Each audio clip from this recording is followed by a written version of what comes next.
Buenos días con todos los presentes. Buenos días hermanos. Buenos días.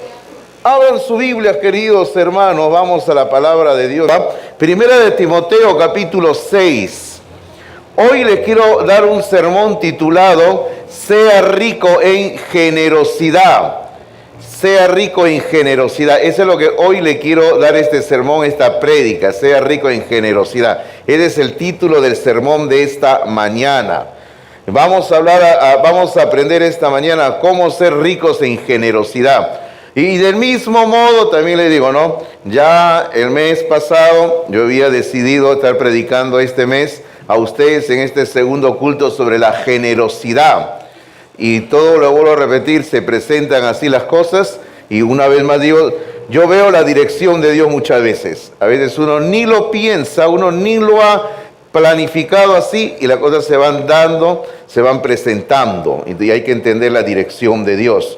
Entonces, 1 de Timoteo capítulo 6, versículos 17 y 18, dice así la palabra del Señor. Leamos, dice así. A los ricos de este siglo manda que no sean altivos. Y permítame decirle, cuando habla de los ricos de este siglo, ¿a qué se refiere? A los ricos de este mundo. Dice la Biblia, a los ricos de este siglo manda que no sean altivos. O sea, cuando habla de este siglo, está hablando de este mundo, de este tiempo.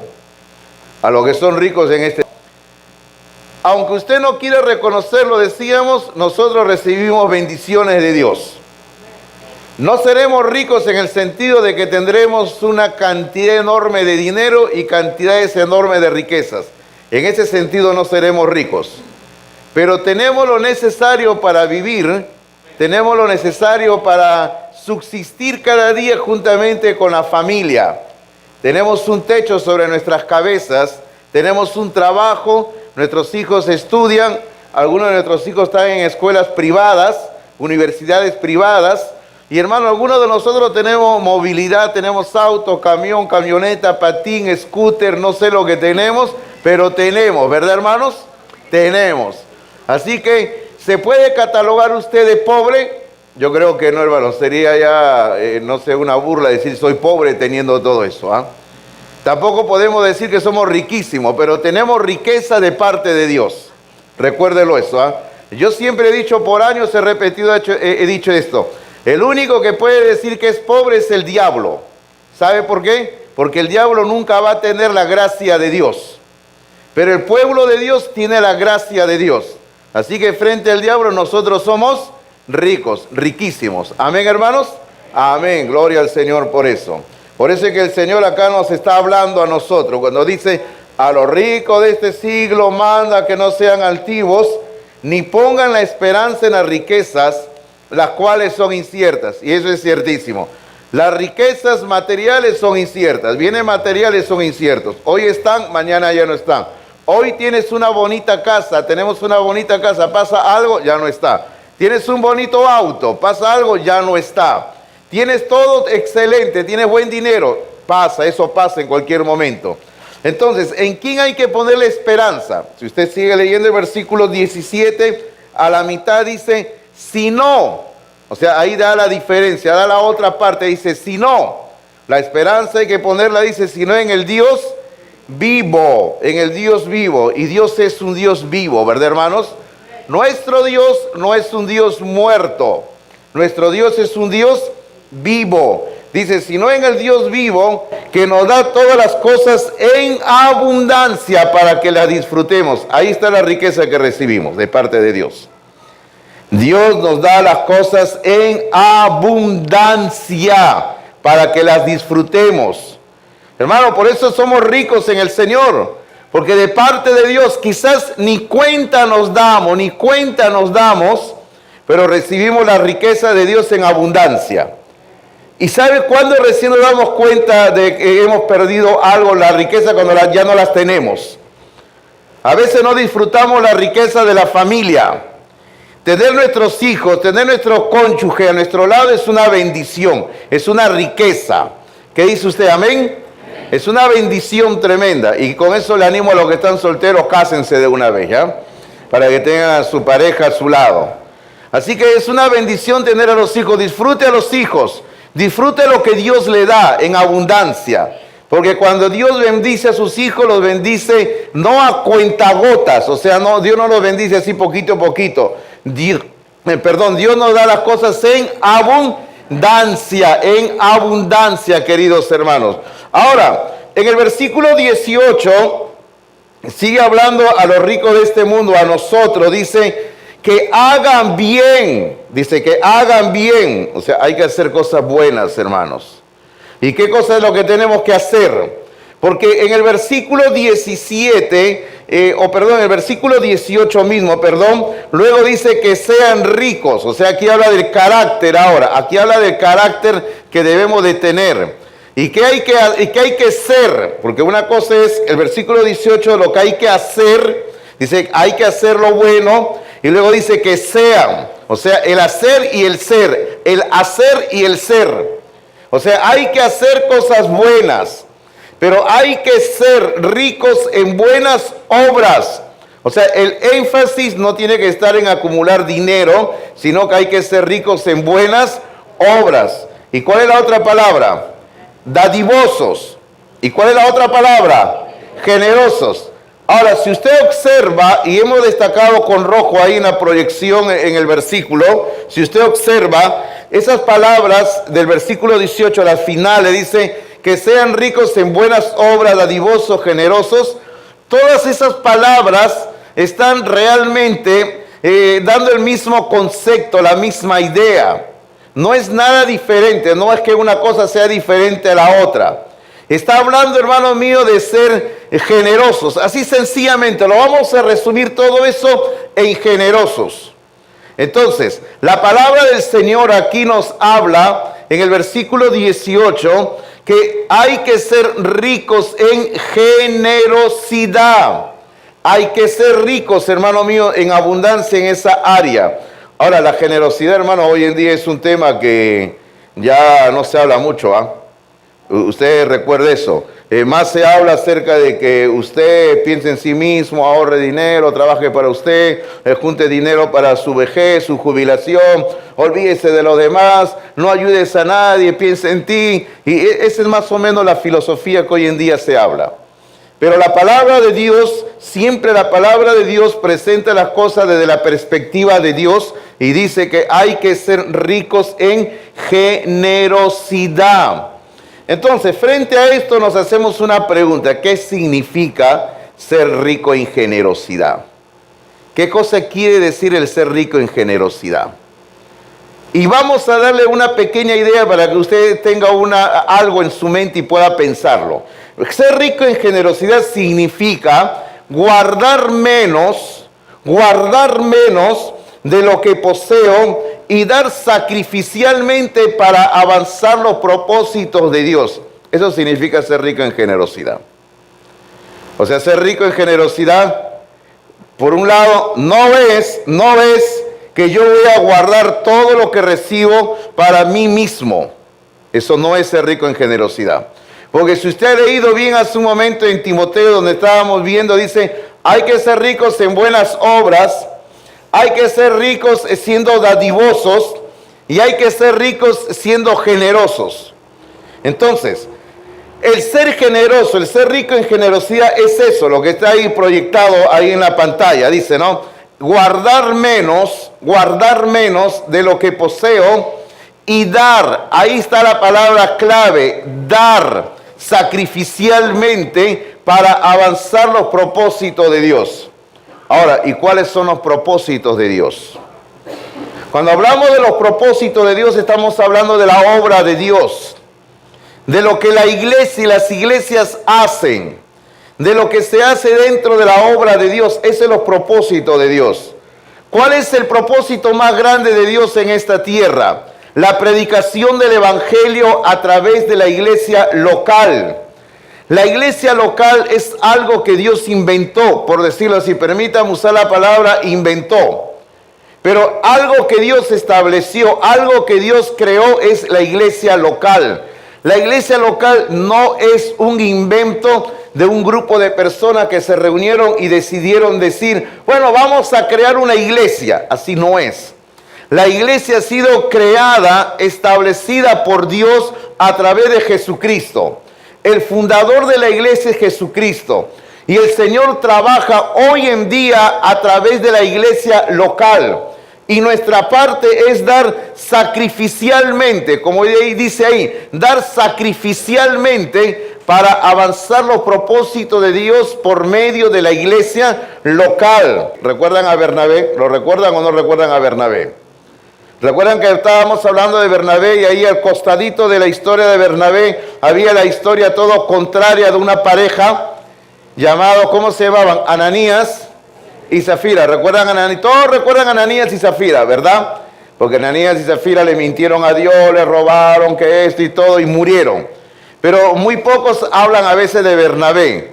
Y Bernabé hizo todo lo contrario. Él hizo una promesa a Dios, porque él sintió en su corazón hacerlo, no fue obligado a hacerlo, y hizo la promesa y dio todo lo que prometió a la obra de Dios. Porque él lo trajo, y la Biblia dice que lo puso a los pies de los apóstoles. Así era la mecánica en esa época. Hermano mío, nuestro ejemplo que tenemos ahí con Bernabé es el de dar.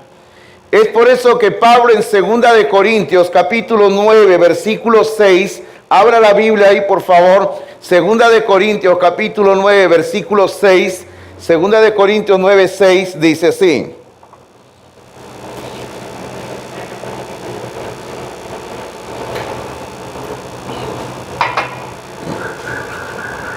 Segunda de Corintios 9, 6, la palabra del Señor dice de esta manera: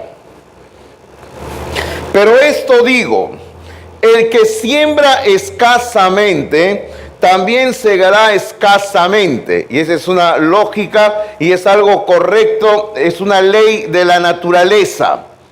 Si usted siembra unas cuantas semillas, va a cosechar poco.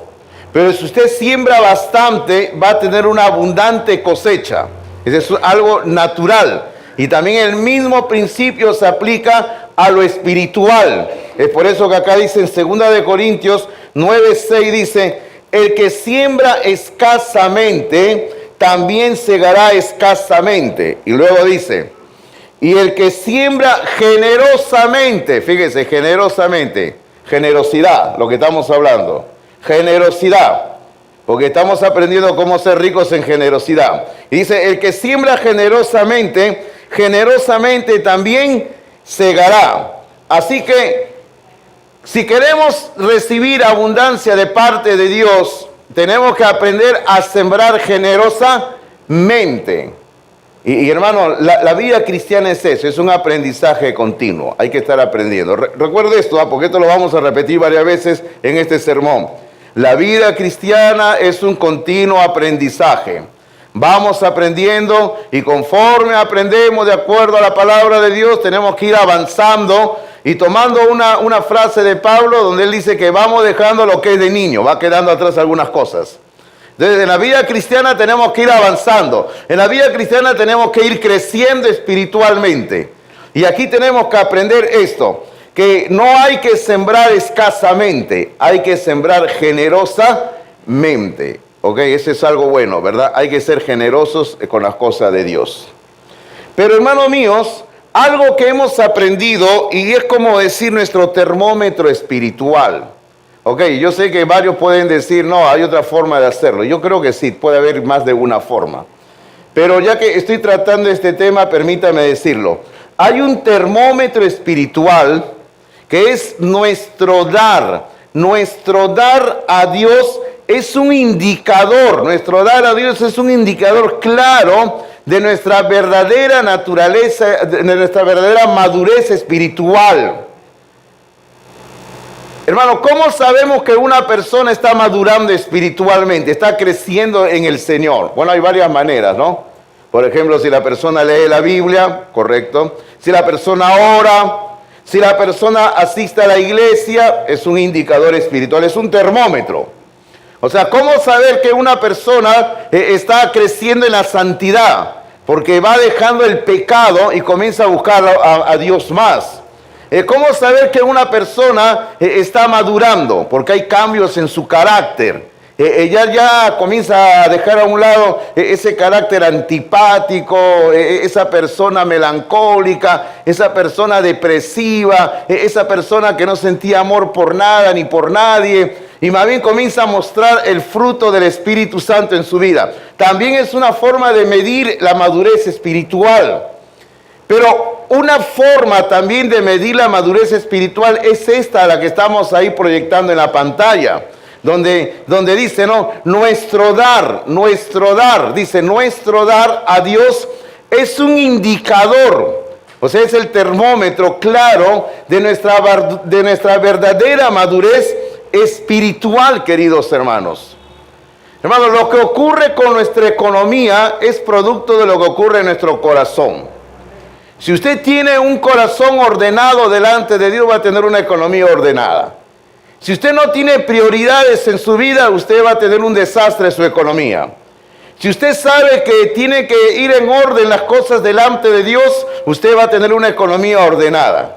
Porque estamos hablando de economía esta mañana, de dinero, de finanzas. Y ya le digo una vez más, ¿no? El dar a Dios es nuestro termómetro que nos indica la madurez espiritual que tenemos para con Dios. Si usted está creciendo espiritualmente, ese termómetro va a ir avanzando. Ahora, ¿cómo sabemos esto? Porque en el libro de Gálatas capítulo 5, versículo 22, Gálatas capítulo 5, el versículo 22, Gálatas 5, 22, por favor. En Gálatas capítulo 5, versículo 22. En Gálatas 5, 22. Acá hay una sección, Gálatas 5, 22 y 23, que a comienzo del año pasado, si usted hace memoria, hicimos un largo estudio que tomó varios meses, en marzo, abril, mayo y junio del año pasado, que hicimos un largo estudio titulado Hacia una vida transformada. Yo no sé si usted lo recuerda, pero hicimos un largo estudio en base al fruto del Espíritu Santo, las 9 cualidades del fruto del Espíritu Santo. Y ahí cuando estudiamos, llegamos en este versículo, Gálatas 5:22, donde dice así: mas el fruto del Espíritu es amor, gozo, paz, paciencia. Y aquí viene a lo que yo quiero ir: benignidad. Y dice luego bondad, fe. Entonces, digamos esto: una de las manifestaciones del fruto del Espíritu Santo es la benignidad. Ok, hermano, mire lo que estamos diciendo, y eso lo explicamos el año pasado durante todas las semanas. No estamos diciendo que son los frutos del Espíritu, no es así. La palabra de Dios habla solamente en forma singular y habla de el fruto del Espíritu. Y ese fruto del Espíritu es como que tiene 9 características, 9 sabores, por decirlo así. Y una de esas manifestaciones del fruto del Espíritu que dice acá es la benignidad. Ahora, ¿qué es benignidad? Nos preguntamos. ¿Qué es benignidad? Benignidad es lo siguiente: benignidad es el desprendimiento dadivoso. Es el desprendimiento dadivoso que tiene como base el amor. O sea, cuando nosotros vamos creciendo espiritualmente y en nuestra vida se comienzan a manifestar esas características que son el fruto del Espíritu Santo, una de esas características va a ser la benignidad. Y cuando hay benignidad en nuestros corazones, en nuestra vida, vamos a comenzar a desprendernos de una forma dadivosa que tiene como base no la obligación, no la exigencia, sino el amor. Entiéndalo, eso es lo que estamos hablando desde un comienzo, el ser ricos en generosidad. La persona generosa, el hombre generoso, la mujer generosa, no lo es por obligación, lo es por amor. Porque ha entendido que una manifestación del Espíritu es la benignidad, hermanos míos. Tenemos que ser benignos. Y la palabra benigno también se traduce en otras partes de la Biblia como amorosos. Tenemos que ser amorosos, tenemos que ser personas que manifestamos ese amor y lo damos a otros. El domingo pasado usamos un versículo de Hechos. ¿Recuerde usted? Bueno, usamos varios, perdón. Usamos un versículo de Hechos, capítulo 20, versículo 35, donde se cita algo que Cristo dijo. ¿Recuerda lo que dice ahí? Más bienaventurado. A ver, díganlo conmigo. Más bienaventurado es dar que recibir. Eso dice la palabra del Señor. Más bienaventurado es dar que recibir. Así que dichoso el hombre, dichosa la mujer que da antes de andar esperando el recibir. El Señor bendice a las personas que están dispuestas a dar y no solamente a estar esperando el recibir algo de parte de otras personas. Pero hermanos, hay un principio fundamental en la vida cristiana. Hay un principio fundamental en la vida cristiana. Usted sabe que en la Biblia nos enseña que hay principios que son claros, principios que son precisos en la vida cristiana. Y en la vida cristiana, hermano, hay cosas que la palabra de Dios nos enseña como que es la base, lo más importante. Y en lo que estamos hablando hay un principio fundamental en la vida cristiana. ¿Cuál es? El principio fundamental es este. Cuando confiamos en Dios, y ojo con la palabra confiamos, cuando confiamos en Dios, ¿qué dice? Y damos generosamente para su obra. Ahora, lea conmigo lo que viene al final. ¿Qué dice?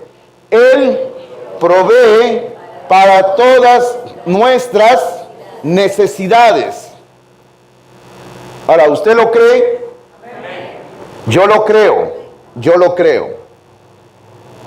Yo lo creo por dos razones. Primero, porque en mi vida yo he podido ver lo que dice en el Salmo 37, 25.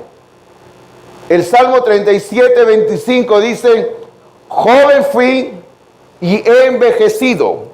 Y como yo le decía hace un tiempo cuando predicaba este versículo, yo le decía, todavía no he envejecido, estoy envejeciendo, le decía, estoy envejeciendo, estoy en camino. Por si acaso, hay hermanos y hermanas que son mayores que yo, Señor me lo bendiga a ellos y a ellas. Y yo, no, todavía estoy en el proceso, todavía. Ya entonces le digo, no, dice, joven fui y estoy en el proceso de ir envejeciendo yo. Dice, es joven fui envejecido. ¿Y qué dice? Y no he visto justo desamparado, ni su descendencia que mendigue pan. Ojo, mire usted, la palabra justo. La palabra justo. No existe en este mundo jamás un justo, una mujer justa, un hombre justo que vive de acuerdo a las reglas de Dios, que cumple cabalmente con la palabra de Dios, que cumple con sus promesas a Dios.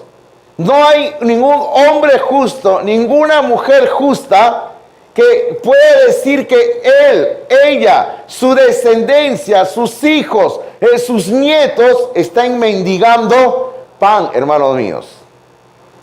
Porque todo lo contrario es el hombre justo, la mujer justa que andan con temor en los caminos de Dios, reciben bendición de parte de Dios. Y como decíamos al comienzo, cuando leímos en Timoteo, hermano mío, cuando Dios bendice, Él bendice en abundancia. Y Él bendice bastante, ¿verdad que sí?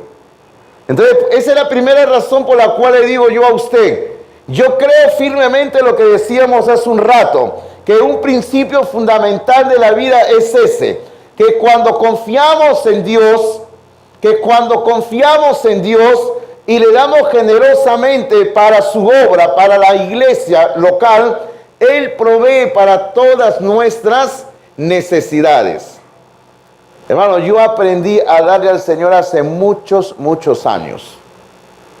Mire usted, el Señor me bendijo con 3 hijos. Todavía tengo una menor de edad.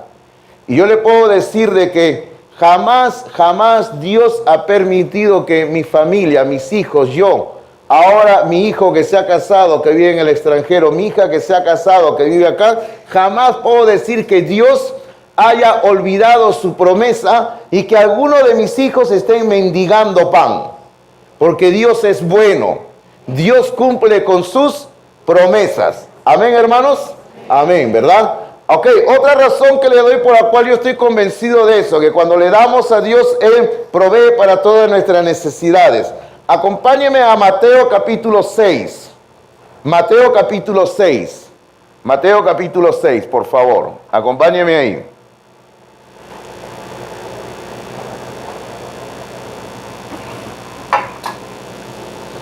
Mateo capítulo 6.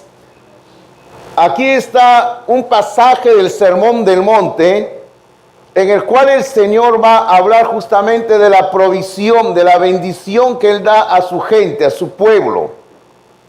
Mateo 6:30 al 33. Dice así, 6:30 dice así: y si la hierba del campo que hoy es y mañana se echa en el horno, Dios la viste así. O sea, ¿cómo la viste la hierba, las flores? Preciosas son las flores, ¿verdad?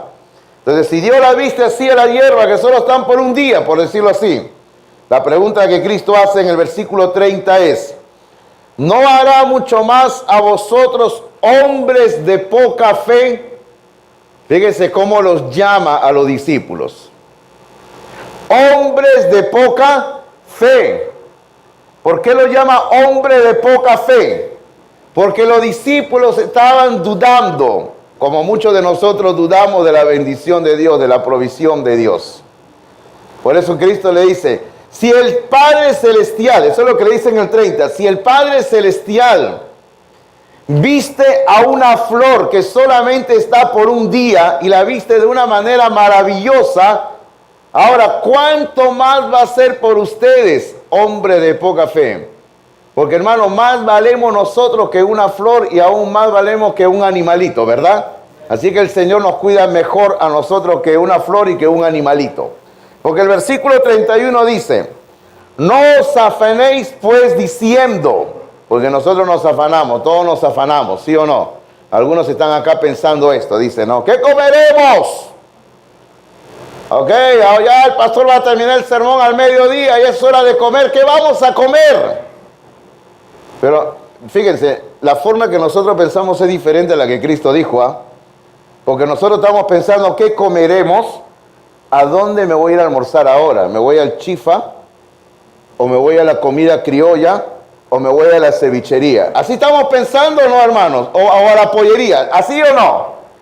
O sea, ¿qué vamos a comer hoy? Porque ayer ya comí esto, el domingo pasado los llevé a comer a tal lugar. Nosotros estamos pensando en qué comeremos de otra manera. Pero en aquel entonces y en el hoy hay personas que están preocupadas si mañana van a tener algo en la mesa. Ese es el sentido de la pregunta acá. Por eso es que Cristo dice, no estén ahí preocupados diciendo qué vamos a comer o qué vamos a beber. ¿Y cuál es el último qué? ¿O qué nos vestiremos? O sea, no estén preocupados por eso, dice Jesús. ¿Por qué razón? Versículo 32. Porque los gentiles, una forma de decir aquellos que no buscan a Dios, aquellos que no tienen temor de Dios, aquellos que ignoran a Dios. Cristo dice, por lo que los gentiles, los que no buscan a Dios, buscan todas estas cosas. ¿Cuáles estas cosas? Las que están mencionadas en el versículo 31. Las cosas que son la comida, la bebida y el vestido. Los gentiles, los que no tienen temor de Dios, andan buscando todos los días la comida, la bebida y el vestido. Y el 32 dice, pero vuestro Padre Celestial sabe que tenéis necesidad de todas estas cosas. Claro, porque lo necesitamos. Todos los días necesitamos comer. Todos los días necesitamos tomar líquido. Todos los días necesitamos ponernos ropa. Necesidad de todo esto. Pero la idea clave aquí es, como dice al comienzo del 31, dice, no os afanéis. No se afanen. El Padre sabe que ustedes lo necesitan. ¿Verdad que sí? Él sabe que lo necesita. Y observe lo que dice el 33, que es el versículo clave en esta sección. El 33 dice, léalo todos conmigo en voz alta, léalo todos conmigo en voz alta. ¿Qué dice? Mas buscad primeramente el reino de Dios y su justicia, y todas estas cosas os serán añadidas. Hermanos, si buscamos primero el reino de Dios y la justicia del reino de Dios, todas estas cosas que se han mencionado en el versículo 31, comida, bebida y vestido, todo eso va a ser añadido. Como quien dice, de yapa, lo van a echar ahí, lo van a poner de yapa en el paquete. Así que el Señor promete bendecirnos si buscamos primero el reino de Dios. Ahora, ¿usted cree lo que estábamos diciendo hace un momento? El principio fundamental en la vida cristiana. ¿Cuál es el principio fundamental en la vida cristiana? Cuando confiamos en Dios y damos generosamente para su obra, y entiéndase su obra, la iglesia local donde usted está, Él, o sea, Dios provee para todas nuestras necesidades. Por eso le digo, este es el principio fundamental de la vida cristiana. Si nosotros vivimos así, si nosotros actuamos así, usted le va a dar la oportunidad para que Dios se manifieste en su vida. Porque a veces no le damos espacio a Dios. A veces no permitimos que Dios obre. Queremos tenerlo todo nosotros bajo el control. Pero deje que Dios sea el que obre. Deje que Dios sea el que guíe las cosas. Dele a Dios el espacio para que Él haga maravillas, milagros en su vida. Y Él puede hacer milagros hoy en día también. Qué hermoso, ¿verdad, hermanos? Qué hermoso. Yo le quiero decir algo también. La generosidad es algo que se aprende y se desarrolla. ¿Usted cree que podemos aprender a ser generosos o no? ¿Sí? Ahora, yo sé que parte de la naturaleza humana no es ser generosos. Porque la naturaleza humana, según la Biblia, es una naturaleza mala. Todos nosotros nacemos con una naturaleza mala. Por ejemplo, la naturaleza humana tiene como característica principal el egoísmo. Si no, usted observe a una criatura desde que es pequeña. Las criaturas desde pequeñas son egoístas. Por ejemplo, una criatura pequeña normalmente, chiquito sin que usted le haya enseñado nada, no quiere compartir sus juguetes, ¿sí o no? No quiere compartir sus juguetes. Porque es ego, el yo, egoístas. Es por eso que yo le animo a los que tienen un hijo, tengan otro hijo, ¿verdad? Porque, hermano mío, cuando solamente usted cría uno, ese uno se cree el dueño de todo, ¿verdad? Y tenemos que enseñarle a compartir. En casa nosotros aprendimos a compartir todo. Ya les he contado un montón de veces que éramos 7 hijos y 2 de yapa. Éramos 9. Imagínense, teníamos que compartir hasta la cama. Teníamos que compartir hasta los zapatos. Tenemos que compartir hasta el cepillo dental. No, le estoy bromeando eso. Pero tenemos que compartir todo. Y a veces había momentos difíciles y todo teníamos que compartir ahí. La regla, tenemos que compartir los lapiceros. Y nadie decía que era algo suyo. Esto es mío porque aprendimos a compartir. Porque la naturaleza humana por sí es egoísta, hermanos. Hay un autor que a mí mucho me gusta leerlo, aunque tengo que ser honesto que últimamente con tanta cosa que tengo en mi cabeza no lo he leído, y él se llama Honoré de Balzac, Honorato de Balzac. No sé si lo han leído alguna vez. Honorato de Balzac fue un autor francés que vivió hace ya más de 100 no sé cuántos años, y este Honorato de Balzac, hermanos míos, era un hombre que escribía obras y novelas, y era una fábrica de novelas, porque el hombre andaba todo el tiempo con una pésima administración de dinero. Entonces, para ganar dinero, él andaba escribiendo novelas, y mire qué tipo de obras escribía, muy buenas obras. Ahora, Honorato de Balzac, él se propuso escribir no sé cuántas obras, pero eran varios cientos de obras, que él llamó a todo ese conjunto de obras, la llamó la comedia humana. No la Divina Comedia de otro fulano, un italiano, ese es otro. Estamos hablando de Honorato de Balzac, Honoré de Balzac. Entonces él dijo, voy a escribir toda una serie de libros, que en cada libro voy a describir algo del ser humano. Y él comenzó a escribir y escribía y escribía libros y libros, hermanos, donde en cada libro él escribía algo del ser humano. Y a todas sus obras, él dijo, todas estas obras representan a la humanidad. Y él dijo, esta es la comedia humana. Ahora, si usted quiere leer la comedia humana, va a tener que juntar ciento no sé cuánto libro, por si acaso. Pero es enorme la producción de este hombre. Pero hubo un libro por ahí que él escribió, que yo lo leí años atrás, que se titula Eugenia Grandet, donde él describe de una forma magistral cómo es que el padre de esta señorita, Eugenia, era un hombre que era tacaño, era un amarrete, y era, hermanos míos, un avaro. Así, era un tacaño, un amarrete y un avaro. Y describe cómo los padres del padre de ella, o sea, sus abuelos, le enseñaron a este hombre, a este niño, le enseñaron a ser avaro y más avaro y tacaño y amarrete. Hermano, y en la obra se describe cómo se forma el carácter de una persona para ser avaro. Pero en la casa estaba la mamá de esta chica, Eugenia. Y Eugenia recibió toda la enseñanza diferente de su madre, de ser una persona generosa. El papá le quería enseñar a Eugenia a ser un avaro, a ser una persona egoísta, a ser una tacaña, a ser un amarrete. Pero por así silenciosamente la mamá le estaba enseñando a ella a ser generosa. Cuando el papá se murió, y gracias a Dios que se murió, Eugenia pudo sacar a la luz lo que realmente había aprendido. Porque, hermanos míos, la generosidad, el ser dadivoso, el ser amoroso es algo que sí se puede aprender. Porque por naturaleza nosotros somos, hermanos, avaros, egoístas. Pero algo que podemos aprender nosotros es el ser generosos.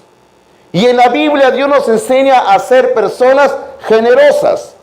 Permítame comenzar esta parte leyendo un versículo en Isaías capítulo 32. Isaías capítulo 32. ¿Correcto? Isaías capítulo 32. Ya que vamos a hablar de aprender a ser generosos. Hay que aprender a ser generosos.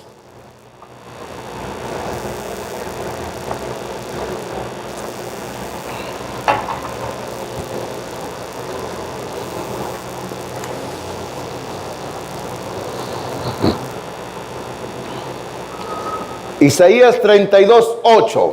Isaías 32:8 dice, pero el generoso, ¿qué es lo que va a pensar el generoso?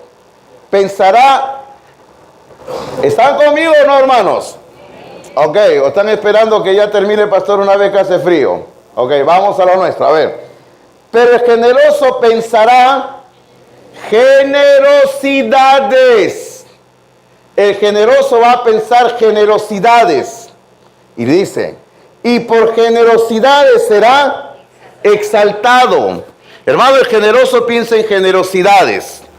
Y por generosidades será exaltado.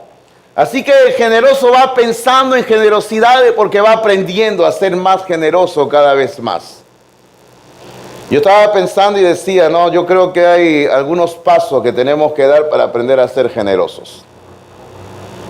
Y yo les quiero mencionar rápidamente ahora 5 pasos que yo encuentro en la Biblia, en la vida cristiana, que nos enseñan cómo ser generosos. Así rápido se lo voy a mencionar.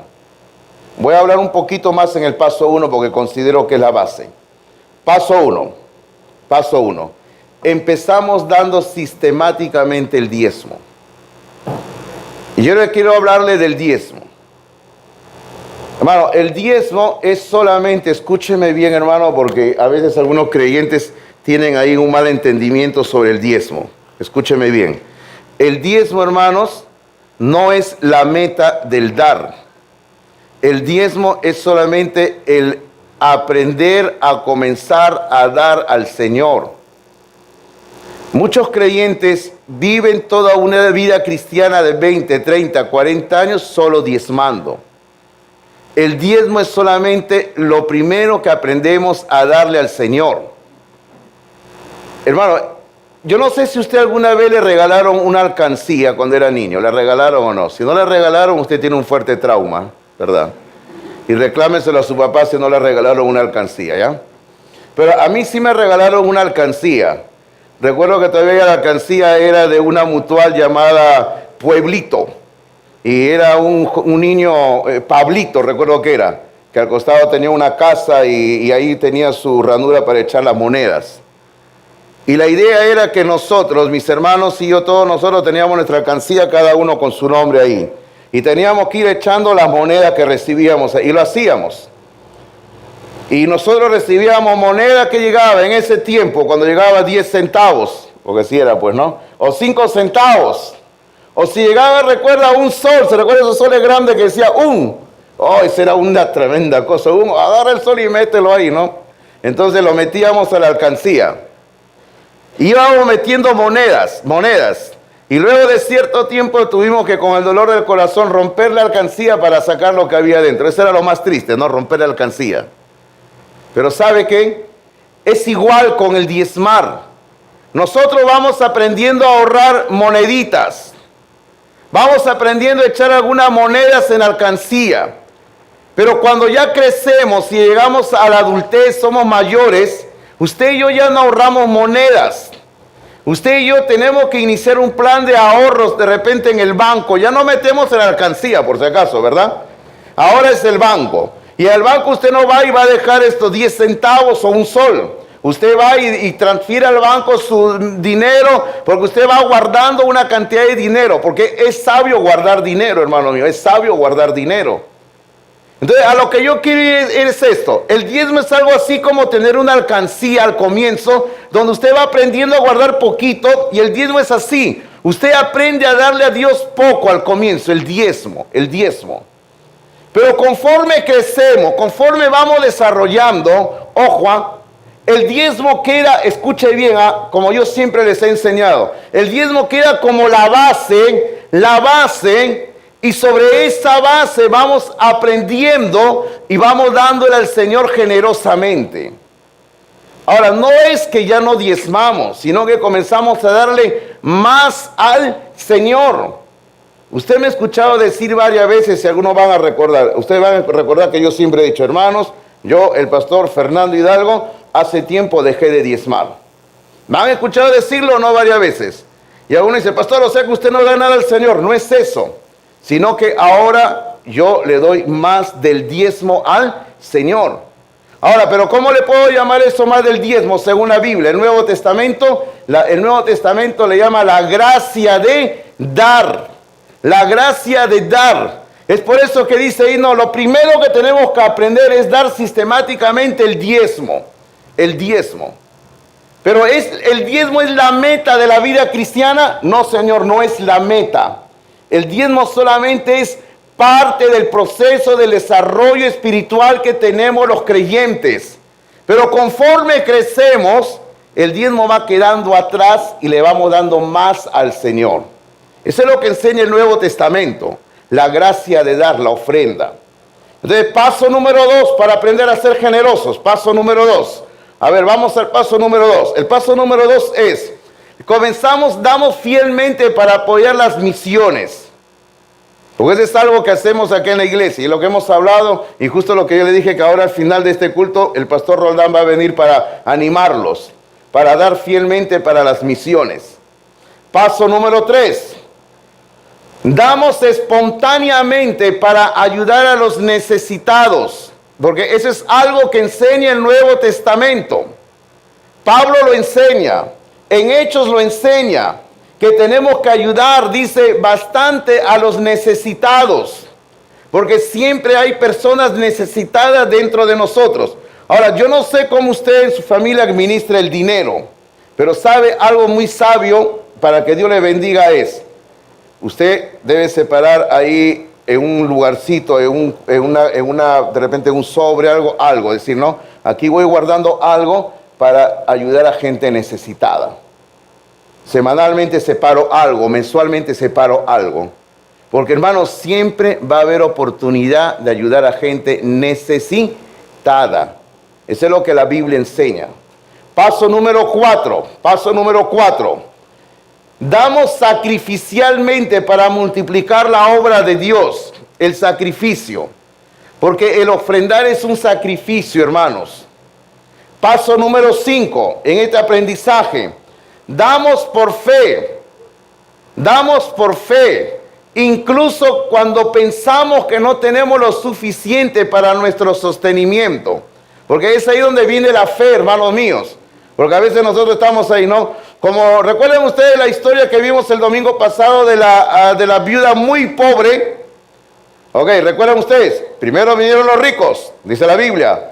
Dieron cantidad enorme de dinero. Pero Jesucristo dice, ellos han dado mucho dinero porque dieron de lo que les sobraba. Pero vino la viuda muy pobre y solamente dice que dio 2 moneditas, muy pequeñitas, muy pequeñitas. Y la diferencia era que Cristo dijo, pero ella dio más que ellos. ¿Por qué? Porque ella dio todo lo que tenía. O sea, de repente esta viuda no tenía para comer. Esta viuda de repente no tenía para comprar ni un pan. Pero ella entendió que tenía que darle a Dios y ella agarró y le dio todo lo que tenía. Ese es un acto de fe, hermanos. Cuando uno le da a Dios así, entendiendo que es el plan de Dios, uno, hermanos míos, le da por amor, por fe a Dios. Ok, entienda una cosa, hermano mío, entienda por favor. Yo quiero deslindar esta mañana lo que estoy hablando. Primero, usted sabe que yo no ando hablando de dinero todo el tiempo, usted sabe. Ustedes vienen a mis prédicas, me escuchan, las enseñanzas están grabadas, si quieren revisen, yo no ando hablando de dinero. Yo no estoy manipulando a las personas para que ustedes den más dinero como lo hacen en algunas sectas, algunos grupos, ¿no? Donde les dicen, siembra para que te bendiga cantidad. No estoy manipulando a nadie. No estamos obligando a nadie, porque la Biblia habla de que el dar es una gracia, es lo que Dios pone en mi corazón, dar. Pero es mi deber como pastor enseñarle lo que la palabra de Dios dice. Y esto es lo que dice Dios en su palabra. Permítame ir ya entrando así a la parte final donde vamos llegando a la punta del cuchillo, ¿ya? A la punta del sable. Vaya usted en la Biblia a Lucas 6, por favor, para que vea un versículo ahí conmigo. Lucas capítulo 6, versículo 38. Lucas 6, 38. Este versículo es buenazo. Me encanta este versículo a mí, ¿eh? A ver. En Lucas 6, 38 dice. Ok, ¿lo tienen Lucas 6, 38? Amén. Muy bien. A ver, vamos a leerlo, ¿ya? Lucas 6, 38. Dice, dad y se os dará. Ok, si usted quiere recibir, usted tiene que dar. Dice, dar y se les dará. ¿Y qué tenemos que dar? Dice, ¿cómo tiene que ser ese dar? Dice que tiene que ser una medida buena, apretada, remecida y rebosando darán en vuestro regazo. Eso es cierto. Y luego dice, porque con la misma medida con que medís, os volverán a medir. Eso es cierto. Yo prediqué este sermón, hermanos, si algunos de ustedes están captando, yo prediqué este sermón en noviembre del año pasado. Si lo recuerdan, lo prediqué. ¿Y sabe por qué lo vuelvo a predicar? Porque es necesario que aprendamos la gracia de dar. Y cuando yo prediqué y llegué a esto, recuerdan ustedes que le puse el ejemplo, cuando la abuela me mandaba a comprar maíz, ¿se recuerdan que le dije? ¿Se recuerdan? La abuela me mandaba a comprar maíz y me decía, anda a comprar maíz para los animales que ella criaba en el patio. Y yo iba al mercado. Y en el mercado la señora que vendía maíz en el suelo, una señora de provincia vendía ahí su maíz en el suelo con una tela, la señora no tenía balanza. Pero la señora siempre por años iba a vender llevando un portavianda. ¿Recuerdan esas viandas blancas donde se lleva la comida? Porque hasta ahora hay. Es que se ponen una sobre otra y luego tienen un fierrito que pasa y la gente lo lleva así, ¿no? ¿Ok? Entonces la señora, ella sabía que cada una de esas viandas pesaba exactamente lo que entraba ahí, 1 kilo. Ella ya lo había pesado. Entonces yo llegaba y le decía, señora, me da 2 kilos. Y la señora siempre decía, sírvete, chiuchi. Chiuchi, niño, hasta ahora lo recuerdo, ¿ya? Entonces yo agarraba y le echaba a la bolsa. 2. Pero mi abuela me había dicho, Cuando tú agarras y metes para sacar el maíz, ponlo ahí y presiona para que entre más. Ya, abuelita. Y uno compra y uno. Listo. Y así hacíamos. Y por eso me hace recordar lo que dice acá. Cuando el Señor nos va a dar, porque hemos dado, ¿cuál es la característica de lo que Él nos da? Nos da, dice, una medida buena, una medida apretada, una medida remecida que lo han movido para que entre más, y una medida rebosando van a dar en nuestro regazo. Ahora, yo quiero que usted lea conmigo este versículo en otra traducción que acá la tengo. Mire usted, esta es la NTV, que me encanta a mí esta traducción, aunque tengo mis reparos, pero me encanta. Mire lo que dice ahí, dice, den y recibirán. Lo que den a otro les será devuelto por completo. ¿Y cómo se nos va a devolver? Apretado, sacudido, remecido, bueno, para que haya más, para que haya lugar para más. Desbordante y derramado sobre el regazo. Y luego dice, la cantidad que den determinará la cantidad que recibirán a cambio. Eso es la ley de la vida, hermanos. Esa es la generosidad. Si usted y yo sembramos generosamente, también vamos a segar generosamente. Y la punta final del puñal es este. ¿Hay recompensa para el que es generoso? ¿Usted qué dice? ¿Hay recompensa para el hombre generoso? ¿Hay recompensa para la mujer generosa? ¿Usted qué dice? ¿Hay o no hay? Sí la hay. Le voy a pasar acá 2 versículos porque no quiero que vayamos a buscarlo porque si no nos vamos a pasar el tiempo, ¿ya? La primera es Proverbios 11:25, dice, el alma generosa será prosperada y el que saciare, él también será saciado. El otro versículo que le quiero pasar es el siguiente, Eclesiastés 11:1. Dice, echa tu pan sobre las aguas, porque después de muchos días lo hallarás. Echa tu pan sobre las aguas, y después de muchos días lo hallarás. El otro día, hace un par de semanas, yo estaba hablando con algunos jóvenes, y estábamos hablando justamente, estábamos comentando acerca de dar, ¿no? Acerca de que si tú siembras, cosechas y recibes. Justo de este versículo, donde dice, echa tu pan sobre las aguas y después de muchos días lo vas a hallar. Estábamos hablando de eso, ¿no? Entonces, me decía, Pastor Hidalgo, ¿cómo es este asunto que no entendemos? A ver, le decía, ustedes han leído, los muchachos, jóvenes, ustedes han leído la fábula de Sopo. Y me miraban. Dije, esto no han leído, pero ni el periódico han leído esto, dije, ¿no? Entonces son de una generación donde ya no saben leer ya. A ver, ¿cómo les hablo estos en su idioma? Decía yo ya. A ver, dame sabiduría, Señor. Ya sé. ¿Ustedes han visto el otro día la propaganda en la televisión del celular Galaxy S10? Sí, pastor, claro, ese teléfono es fenomenal, tremendo. Ahí siguen, su cerebro les funciona, ¿no? ¿Ya? ¿Y ustedes han visto la propaganda donde sale que está sentado junto a una chica con un chico y de repente el muchacho se queda sin batería y la chica le ofrece recargarlo? ¿Lo han visto o no lo han visto ustedes también? Sí, lo han visto, ¿verdad? Entonces agarra y la chica le dice, el asunto es que ella pone su celular sobre el de él y le transfiere carga, porque ese celular tiene para transferir carga inalámbrica. Y pasa la carga y lo recarga la batería del otro, Ya, ¿y ustedes han visto todo lo que además viene en la propaganda o no? No nos hemos dado cuenta. Ya, búsquenla. Comenzamos a buscarla. Porque en eso sí son campeones los muchachos, ¿no? Acá está la propaganda, pastor, mírale, vamos a ver. Ya, ¿se dieron cuenta o no? No, ¿de qué? Esto tienen el celular atrofiado, les digo. Vuelvan a ver, les digo. A ver. Ya les funcionó el cerebrito. ¿Qué cosa la propaganda enseña? Si usted mira la propaganda que le estoy diciendo, se cumple lo que dice este versículo. Porque la chica, al comienzo de la propaganda, le da al muchacho para que cargue la batería de su celular. Luego ese muchacho va por ahí y le hace el favor a otro. Y ese otro le hace el favor a otro. Y el otro al otro. Y así se va haciendo una cadena. Y después de un tiempo que le da la vuelta al planeta Tierra, porque así sale en la propaganda, Resulta que la chica que inicialmente hizo el favor no tenía carga en su celular. Y al final viene otra persona y le ofrece recargar su celular. ¿Dónde está la enseñanza? La enseñanza está ahí. Echa tu pan sobre las aguas, porque después de muchos días lo hallarás.